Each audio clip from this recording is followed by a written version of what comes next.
We're now looking at tech investing in the supply chain and shifting from B2B distributors to manufacturers. And we're finding some interesting things. Let's check that out.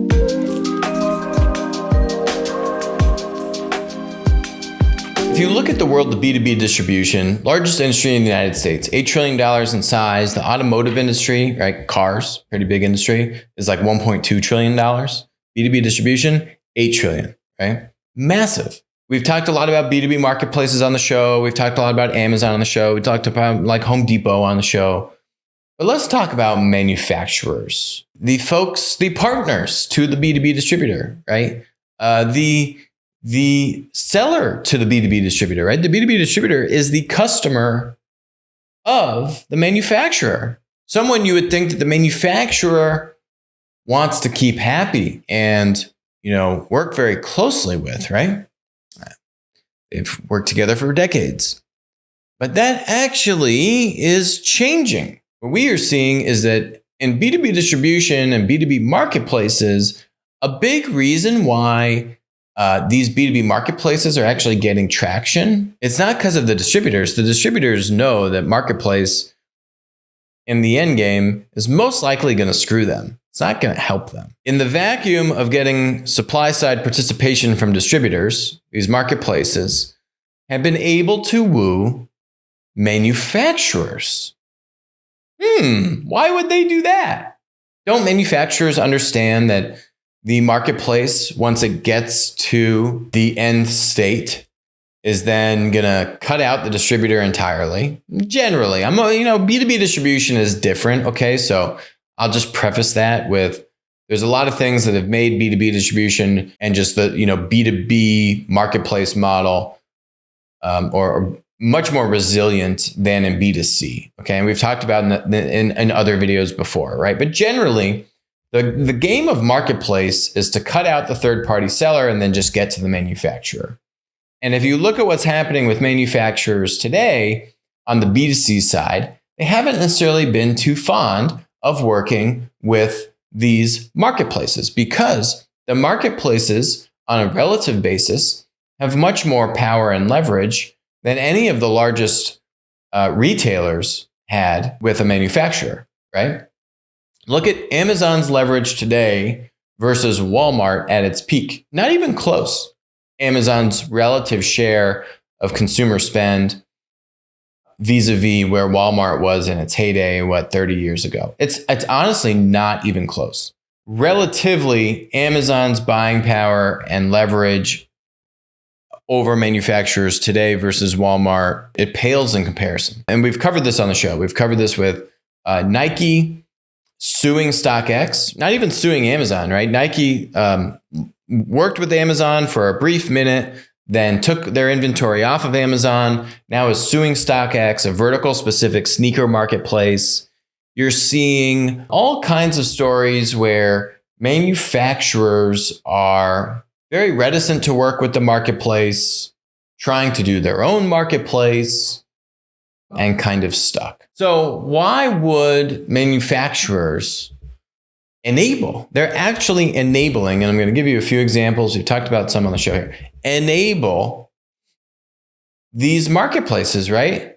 For a short-term gain. But is it really worth the squeeze in the long run? Are the manufacturers actually trading short-term gain but really just kind of shooting themselves? Maybe not even in the foot, maybe it's just in the leg, like actually worse. So we've covered B2B distribution at length. We've literally tracked all the tech investing and tech acquisition activity by B2B distribution over the past 5 years.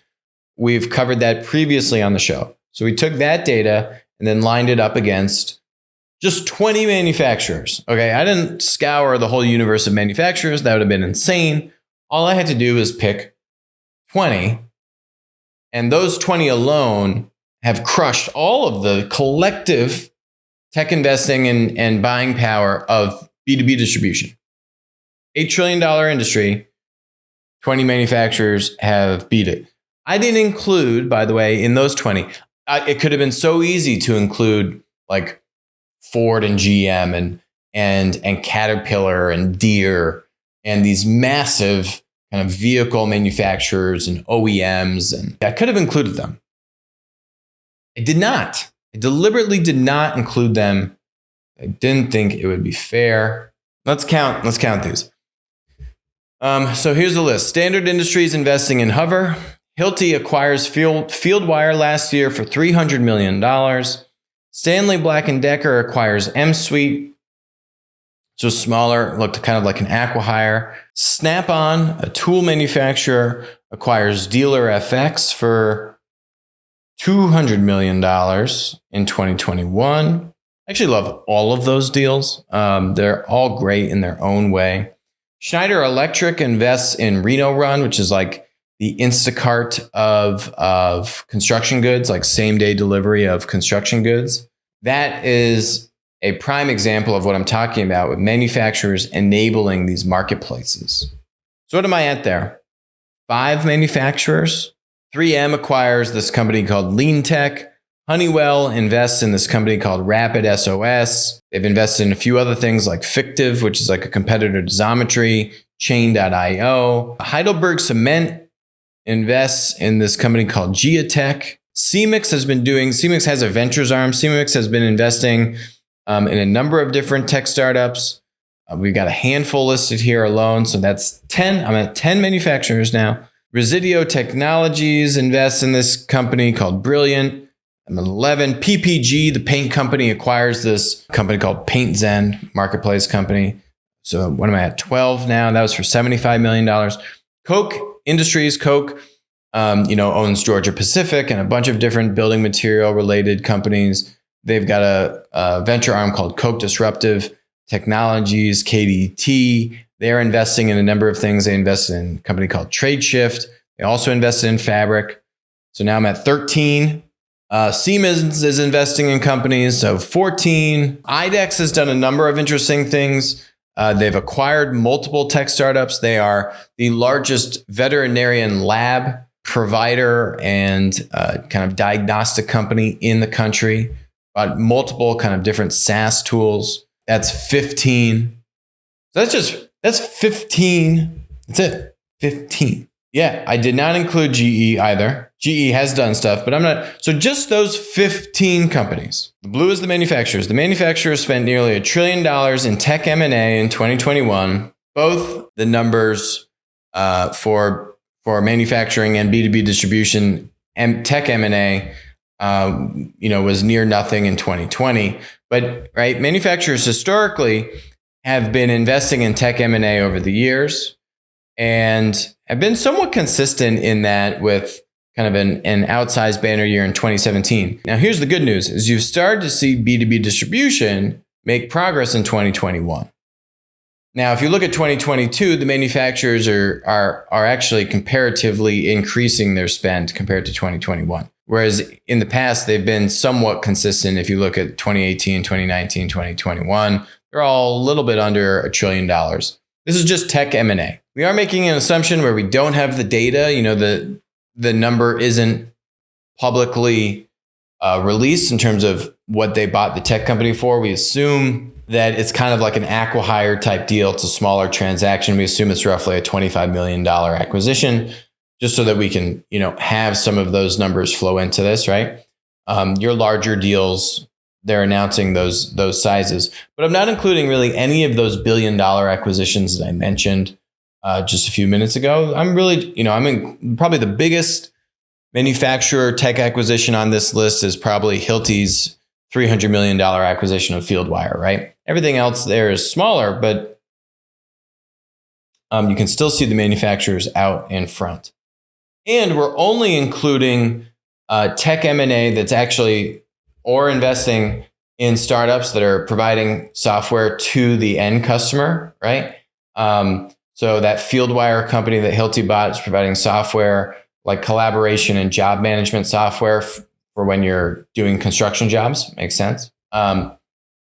Snap-on bought a company called Dealer FX, which is technology to enable dealers who are selling these tools and that kind of stuff. These are what I would call channel disruption investments. These are investing in tech startups that are in the distribution or the sales channel of the manufacturer, right? If you look more broadly at the tech M&A from these manufacturers, they're spending actually way more money than this, but they're buying tech companies that will actually kind of help them innovate in the actual product or delivery of a service offering or the product offering that they're selling. So we took all that out, and we're just looking at the tech investments in companies that are providing software to downstream into the channel for the end customer, right?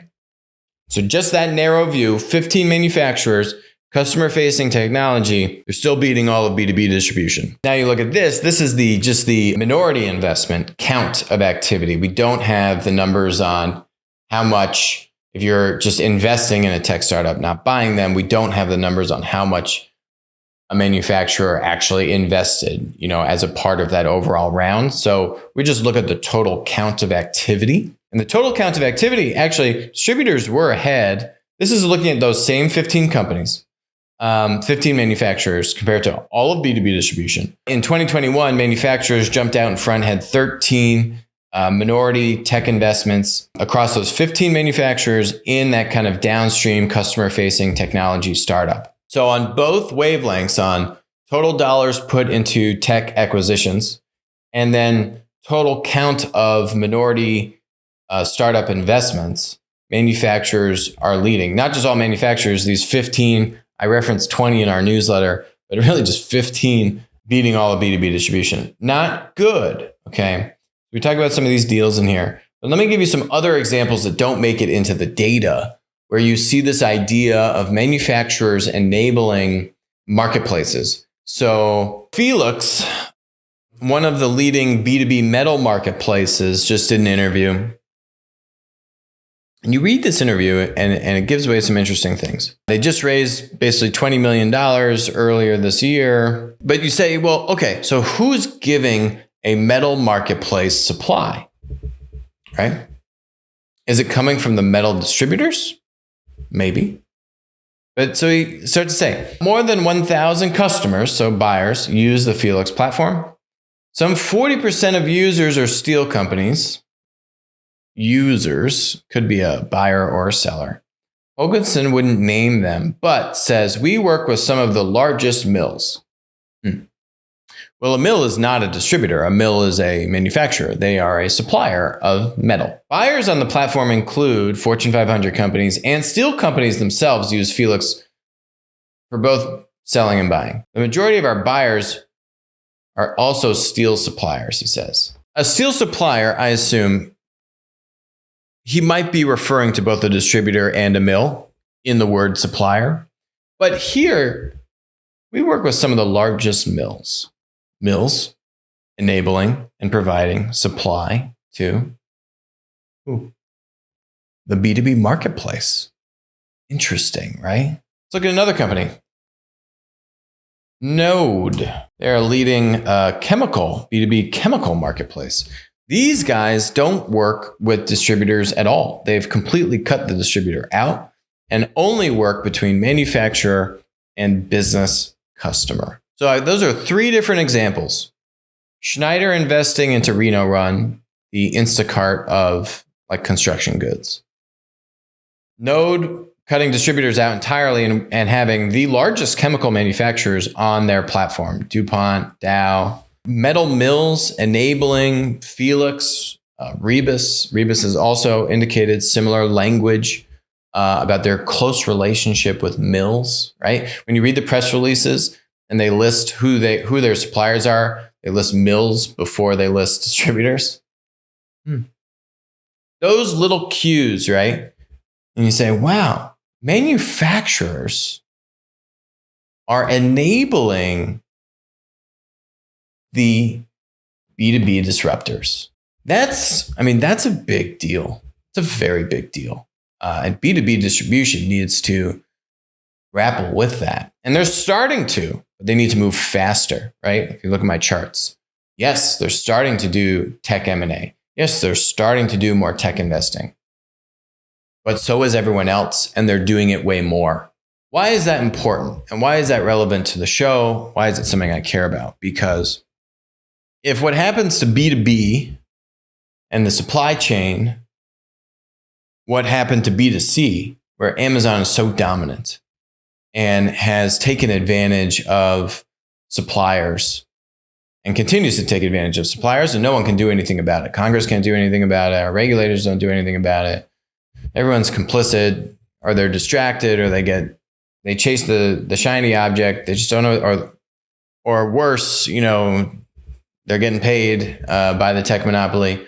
How do you stop this and get out in front of this? Is you need more competition, right? You need the incumbents to react, and you need the incumbents to collaborate and work with tech startups that are friendly to the incumbents. That's the only way. You got to bring both sides of that aisle together. The incumbents and the tech innovators, you got to bring them together to combat the big bad tech monopolies, Amazons, Home Depots that are coming in. Home Depot, not really a tech monopoly, but still a big player coming in and trying to disrupt. And that will create more parity.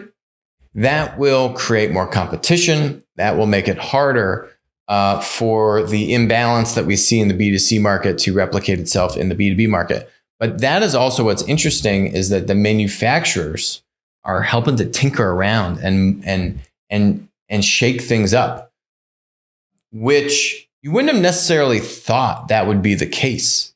I wouldn't have thought that would be the case a few years ago, but is it the smartest decision for the industry at large? No. But for the individual, right, for the individual manufacturer that invests in downstream technology, that, tries to cut out its distribution or have its own digital distribution capability in addition to using more traditional B2B distributors, right? That individual manufacturer should potentially be better off. But the broader industry, they'll kind of wreak havoc upon it. That's what you're seeing. If you like this video, go check out our other video where we talk more in depth about the actual data we were seeing in our analysis of all the tech deals from B2B distribution.